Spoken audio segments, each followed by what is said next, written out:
రోజుకు ఎంత నీరు తాగాలనేది వ్యక్తిగత అవసరాలపై ఆధారపడి ఉంటుంది. అయితే సాధారణంగా పురుషులు రోజుకు 2.6 లీటర్లు, స్త్రీలు 2 లీటర్లు తాగాలని, వ్యాయామం చేసేవారు, గర్భిణీలు, పాలిచ్చే తల్లులు ఎక్కువ నీరు తాగాలని వైద్యులు చెబుతున్నారు. మన శరీరంలో సగటున 60% వరకు నీరు ఉంటుంది. వయస్సు, లింగం, శరీర కూర్పును బట్టి ఈ శాతం కొద్దిగా మారుతుంది.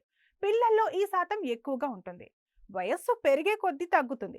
నీరు తాగడం వల్ల కేవలం దాహం తీరడమే కాదు, మెదడుకు శక్తి కూడా అందుతుంది. మోకాళ్ళ జాయింట్స్ ని రక్షిస్తుంది. శరీరంలో ఉన్న విషపూరిత రసాయనాలను బయటకి పంపిస్తుంది.